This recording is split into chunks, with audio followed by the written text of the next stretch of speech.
me levou a me interessar pela produção de games foi ser gamer, foi ser nerd desde que eu nasci. Eu acho que foi a mesma coisa que todo mundo, assim. Desde criança eu jogava videogame, com a minha família, inclusive, que é uma coisa bem diferente, as pessoas acham bem diferente, e desde sempre foi esse amor, foi esse fascínio, porque o que acontece? O videogame, ele é uma mídia interativa. Além de contar uma história, como um livro, um filme, você tem a condição de participar do game. Isso é muito mais envolvente do que qualquer outra mídia, tanto que o mercado de games nos últimos anos ele tem gerado muito mais receitas do que o de música e o de filmes. Cara, eu sempre fui muito fissurado em games, sempre jogava na casa dos amigos do Super Nintendo, eu joguei também em Atari. Aí quando eu tive meu primeiro PlayStation, eu fiquei muito feliz, sempre trazia os amigos para poder jogar comigo. E era uma coisa muito interessante, então eu sempre ficava vendo aqueles mundos, toda aquela fantasia dos jogos, e eu me perguntava como que era o processo de fazer um jogo.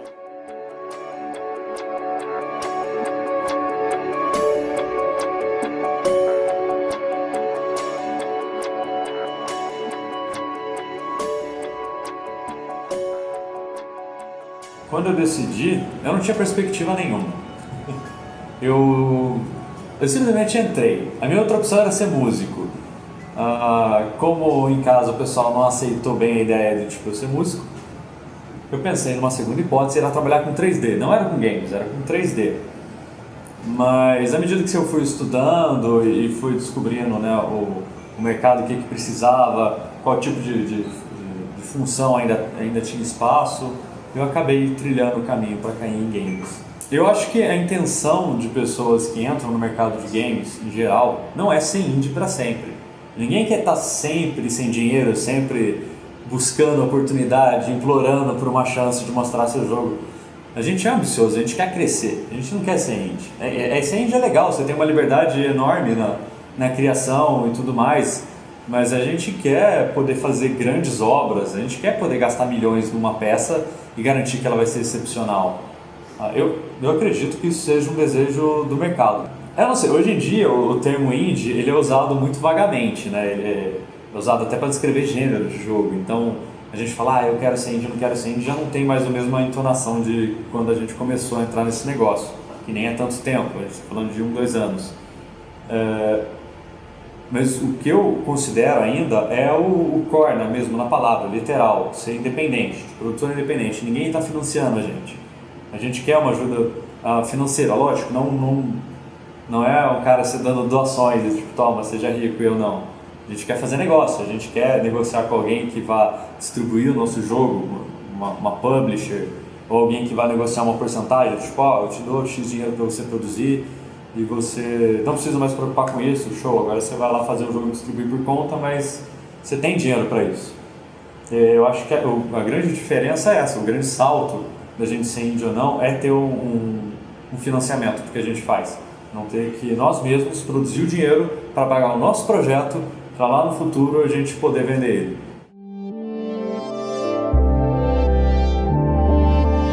Olha, o mercado indie brasileiro de games é um mercado muito bom, porque ele ainda é pequeno, mas está crescendo, cada ano mais. A gente tem vários encontros aqui em São Paulo, por exemplo, a SPIN, que ocorre no Centro Cultural Vergueiro todo mês. Cara, reúne muitos desenvolvedores indies. Tem a BIG desse ano, foi a BIG que mais reuniu desenvolvedores indies de todas. Então, você olha, você vê um mercado crescente, tem potencial e eu só quero contribuir cada vez mais e mais com ele, porque eu tenho certeza que um dia ele vai ser tão grande quanto os Estados Unidos e outros países lá fora. O mercado de jogos é atualmente um mercado extremamente promissor, porque ele tem uma expansão muito grande e ele é um mercado global, né? Não existe um mercado local, não existe tipo, eu faço jogo para brasileiros, não existe isso.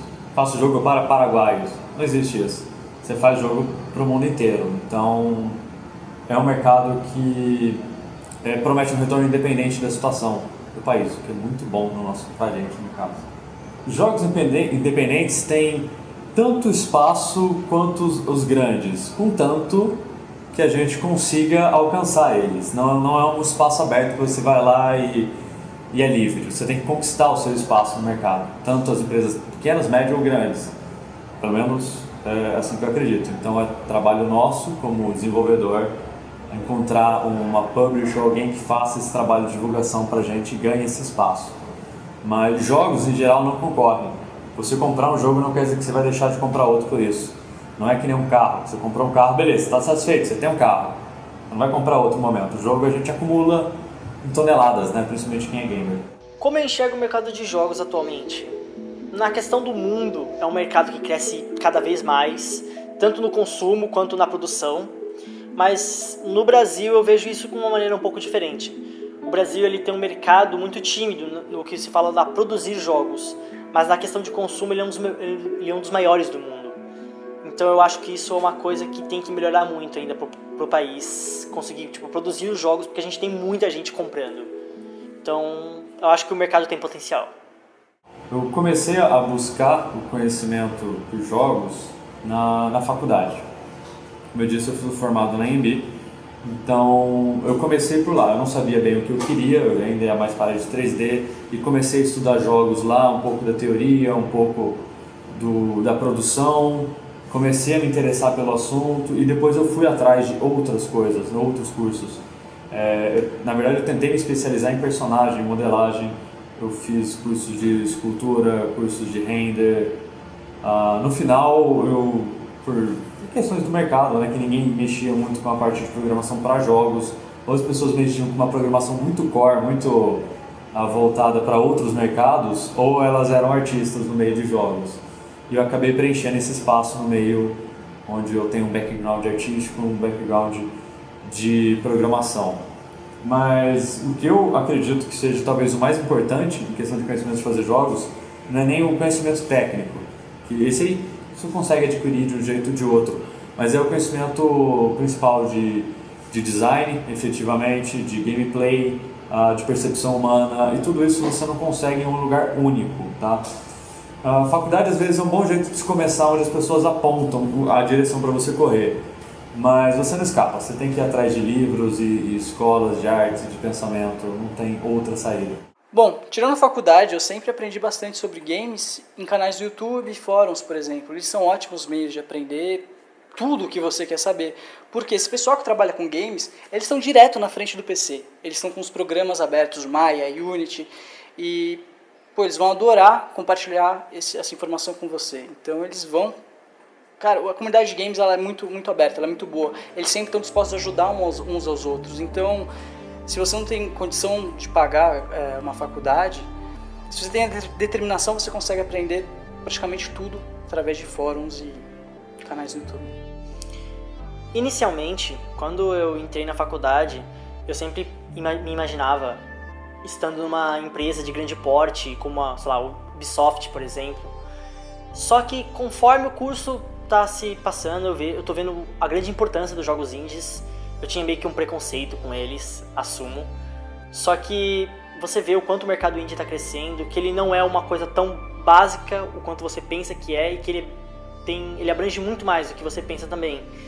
E então, no momento eu ainda tô com a minha ideia de continuar terminar a faculdade e focar nas empresas grandes, mas eu tô mudando um pouquinho essa cabeça com os jogos indies, quem sabe?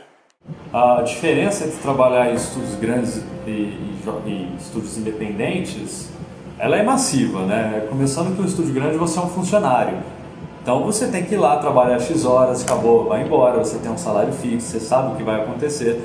Você responde para uma série de pessoas, uma tonelada de coisas não são parte da sua preocupação. Por exemplo, você não fica preocupado com o marketing, com a distribuição. Você trabalha de desenvolvedor. Se você é um cara que modela personagem, você vai lá sentar e modelar personagem. Não tem personagem para modelar, você vai modelar cenário. Se você não está fazendo isso, você não tem trabalho. Você vai embora para casa e fica feliz. Ou faz coisas a mais, né? No caso, quando você é independente, você tem todas as funções, todas as preocupações. Nós começamos os estúdios em 3. Então não tem como a gente ignorar e simplesmente passar 8 horas trabalhando e falar, acabou, vou para casa, show. Chegar lá no sabadão, não, tem que trampar, continua. A gente tem que se preocupar com toda a parte do processo, do sketch, da criação, até a hora que ele chegar na loja. O marketing, a promoção, o que vai acontecer, quando, como, as contas do estúdio, com quem a gente vai falar. A gente não tem uma parte de relações públicas que a gente fala, cara, eu queria uma chance de falar com a Microsoft, arranjar lá. Não, a gente tem que ir lá por conta, ir lá e batalhar, bater na porta dos caras. É uma diferença massiva, não tem, eu acho que como comparar. Seria equivalente a você comparar um cara que trabalha, sei lá, numa fábrica de parafuso e um cara que monta uma casa sozinho. O cara vai lá, faz a mesma coisa todo dia e tá beleza. O outro é praticamente um artesanal, não tem como ele ter um monte de tranquilidades e preocupações que o outro cara tem, são coisas bem diferentes.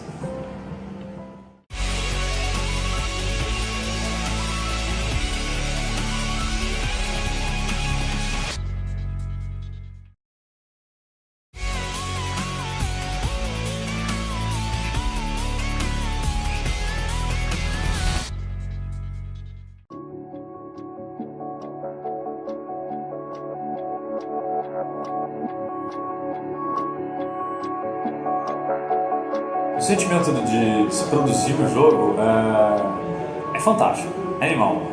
Sempre começa com uma coisa que você acha que é uma ideia, sei lá, como os nossos projetos todos começam, por exemplo, o Shine que a gente tem, o Red Stripe, começa com uma ideia simples, que alguém dá, alguém brota, e a gente vai desenvolvendo essa ideia. Essa evolução em cima daquilo, né? Todo o tempo que você gasta de esforço, pensando, bolando soluções, tentando, né, desviar de problemas tanto de design quanto de mercado, é fantástico, é animal, é impagável, na minha opinião, é uma coisa que eu quero continuar fazendo o resto da minha vida. Trabalhar com os amigos e ver a felicidade das pessoas jogando algo que você criou. Eu criei um jogo para USP esses dias, chama Débora. Cara, a gente passou praticamente 9 meses criando o jogo. Ele foi liberado recentemente. Você começa a ver review no YouTube, você começa a ver o pessoal jogando, criticando o seu trabalho. É uma sensação que eu nunca tive antes, é muito prazerosa, porque é algo que você se dedicou, é o seu filho, que você cuidou durante muito tempo e agora tá lá pra todo mundo ver e você, nossa, cara, eu criei aquilo. E é uma sensação muito boa, então acho que é uma das coisas que eu mais gosto em games é isso, ver as pessoas desfrutando, gostando de coisas que você, por exemplo, gostava quando era criança e você tá nesse meio. Muito bom. As dificuldades que eu acho que eu encontraria na minha carreira, olha, eu tenho muita, pouca experiência com a própria faculdade. Eu sei que organização é uma coisa que peca muito e ela cobra muito também do trabalho, ela pode deixar seu trabalho totalmente mal feito, se você for muito mal organizado, mas que você tem uma equipe muito boa. Então eu acho que organização, ter que lidar com pessoas que, querendo ou não, os jogos não são feitos sozinhos, né? Grandes jogos pelo menos, são sempre numa equipe, então você tem que ter coordenação, você tem que saber falar, cada um tem que estar auxiliando, tem que estar pegando feedback. Então eu acho que no momento o que eu vejo como a maior dificuldade é necessariamente mesmo isso, a questão das empresas e a questão de equipe. As próprias empresas que elas contratam alguns desenvolvedores, mas algumas vezes nem elas mesmas sabem o que elas querem. Por quê? Games é um mercado recente, está crescendo cada vez mais e mais, e isso tem tendência a melhorar. Porque, por exemplo, eu fui contratado recentemente por uma empresa e, eles não tinham noção de nada, mas é normal. E os problemas vão diminuir cada vez mais e mais conforme o mercado cresce. O meu maior sonho como game designer, eu acho que seria... Eu não sei, é difícil responder isso. Talvez fosse um jogo que realmente mudasse a visão das pessoas sobre o mundo. Um jogo que realmente tivesse aquele trabalho artístico de fazer as pessoas se questionarem a respeito das coisas. Lógico que a gente precisaria de uma divulgação enorme, porque não adianta você mudar a cabeça de um, quer dizer, adianta, muito. Mas é muito mais legal se a gente mudar a cabeça de milhões. Cara, isso aí vai variar por pessoa, eu acho que cada um tem um exemplo que mudou a sua própria vida. Mas saindo do âmbito de jogo para entretenimento em geral, você pega uma porrada aí de músicos que conseguiram isso muito bem, trazer uma filosofia nova, botar em cima da mesa e falar do tipo, tá aí, vocês já tinham pensado nisso, e agora? Muitos filmes fizeram isso magnificamente, até saindo de novo o Star Wars, mas quando saiu o primeiro foi do tipo, sabe, todo mundo parou e pensou naquilo, trouxe algumas discussões em cima da mesa que antes não tinham. Eu acho que esse é o grande trunfo. Você pega um filme, por exemplo, o Odisseia no Espaço, quando ele aborda a inteligência artificial de uma maneira mais agressiva. Cara, aquilo é fantástico. Aquilo lá, ele trouxe toda uma série de questionamentos que talvez, fora o Asimov nos livros deles, Não tinha rolado em lugar nenhum. E a divulgação, obviamente, dos livros da Asimov era infinitamente menor, né, do que a folha do filme. Então ele botou na pauta de discussão mundial uma ideia nova. Eu acho isso fantástico. Esse eu acho que é um ápice assim, que alguém consegue no mercado de entretenimento. Indie ou numa empresa grande, para mim tanto faz, mas num grupo que funcione, num grupo onde as pessoas se respeitam. Hoje não tem aquele cara que fica enrolando, porque sempre tem um grupo da faculdade que tem aquele cara que fica enrolando. Todo grupo tem um cara que fica enrolando. Quando você sai da faculdade, você vai para uma empresa, o cara, ou ele trabalha ou ele é mandado embora. Aí, cara, sempre vai ter alguém nessa empresa também que não vai trabalhar direito, mas quando não tem, e tem empresas que funcionam bem, são as empresas que não tem esse cara, mano, é a melhor coisa do mundo, porque tá todo mundo lá empenhado no mesmo projeto, todo mundo dia e noite, nossa, será que isso funciona, isso não funciona? Isso é impagável, muito bom. Olha, um grande sonho que eu tenho com essa área é realmente criar um jogo que seja conhecido no mundo inteiro, onde qualquer lugar que você vá no mundo fala, olha, aquele jogo foi feito por um grupo de brasileiros, e olha, aquele cara tá ali no meio, ó, entendeu? E eu quero, ver o meu nome vinculado a um grande jogo, e com isso também estar numa grande empresa, ou mesmo fundar a minha e que ela seja bem sucedida. Você está lá na sua casa, você vê assim na revista, a Anhembi Morumbi Design de Games, nossa, eu vou fazer o próximo Zelda, eu vou fazer o próximo GTA, cara, não, esses jogos são de 200 pessoas, 300 pessoas e demoram 2 a 3 anos para serem feitos. Se você vai entrar em design de games, você tem que ter a realidade que você vai ter uma equipe indie, 7 pessoas, aqui é o limite da faculdade, e você vai desenvolver jogos pequenos, adver games. Se você quer desenvolver um jogo grande, esse é o primeiro passo, mas não é aqui que você vai, é aqui que você vai começar, mas não é aqui que você vai desenvolver esse tipo de coisa. Quando eu entrei na faculdade, era o que eu esperava. Eu falava, nossa, em um ano eu vou fazer o GTA 7, tá ligado? Não, eu fiz aqui tanto que eu tô no último ano da faculdade, eu fiz aqui o Groovy, um joguinho que eu demorei um ano pra ser feito, com os meus colegas, 7 pessoas, e se eu olhasse pra isso quando eu entrei na faculdade em 2012, eu ia falar, nossa, isso deve ter sido feito por uma pessoa em um mês, mas não, games é muito trabalhoso, você precisa de gente pra programação, pra música, pra arte conceitual, pra arte final, pra programação já falei, mas programação é difícil, então é bom ter 2 programadores. E tem a gestão também, né? Essas pessoas precisam dormir, comer e tal, e o grupo precisa se preocupar com isso. Então, tem isso em mente quando você for entrar no Anhembi Morumbi. Não é assim, nem Anhembi Morumbi, mas se você decidir virar um game designer, comece com umas expectativas um pouco menores, porque você pega pessoas do primeiro semestre, todo mundo no primeiro semestre, não, porque eu vou chegar em casa hoje, eu vou modelar a Torre de Babel em 1 hora. Não vai. Então, calma aí. Vai chegar lá, mas pera. Quando eu optei por ser um designer de games, o que eu tava esperando é que eu fosse entrar na faculdade e já ia estar produzindo um jogo, no segundo, no terceiro semestre. Só que você vê o quão diferente, o quão grande a área, o quanto que ela pega. Por exemplo, eu nunca pensei que ia ter a linguagem visual para jogos, entendeu? Não só também os princípios do design, são coisas que ajudam muito. Então, quando eu entrei na área, eu vi ela como uma coisa totalmente mais simples do que eu achava, do que ela realmente era. Não tenha medo. Pode falar palavrão? Tá. Porque vai ser foda. Vai ser foda pra caralho. Você vai ralar muito tempo. A sua perspectiva em vários momentos vai ser quase nula. Você vai falar, putz, não tem jeito, não tem mercado, não tem como.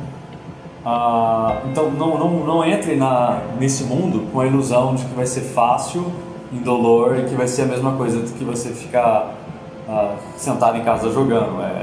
É muita ralação, principalmente quando você abre o seu negócio. No Brasil, a gente não tem tantas vagas de empresas e game designers. Então a maioria de nós é obrigado a começar algo, e começar algo é sempre difícil. Outra, nunca pare de estudar, nem um dia da sua vida, se possível. Lógico que tem dia que a gente não consegue, mas sempre que possível, estude algo novo, estude algo a mais. Não tem conhecimento inútil. Na nossa área, principalmente, a gente tem a obrigação de recriar mundos, e você não recria mundos sem entender nem o seu. Então vocês automaticamente estão obrigados a estudar o resto da vida de vocês. Aprendam a mostrar o trabalho de vocês. Não adianta você ter uma parada animal guardada numa gaveta na sua casa. Não fiquem satisfeitos muito rápido, nem com informação, nem com condição. Quando vocês se acomodarem em qualquer área, tipo no estudo ou no mercado, vocês vão estar fadados automaticamente ao fracasso, porque o nosso mercado se atualiza de mais ou menos meio ano, trocou quase tudo. Então se você em algum momento falar, eu peguei um trampo aqui, eu estou de boa, é um perigo. É bom você continuar estudando, é bom você continuar aprendendo, eventualmente ter uma perspectiva, senão você em pouco tempo vai estar tendido ao fracasso. E a mesma coisa com o estudo. Não tem essa, eu já peguei esse curso, eu tô beleza. Não, muito pelo contrário. Se você está numa faculdade, está fazendo 2 cursos extras, já começa a engatilhar um terceiro, um quarto. Acabei aqui, vou pegar o outro. Porque a nossa área ela exige muito conhecimento de várias coisas diferentes. Não tem como alguém estar manjando o suficiente, nunca. E aprendam a ser autodidatas, porque uma hora os cursos acabam e vocês vão ter que continuar aprendendo e estudando. Pronto, acabaram as notícias boas.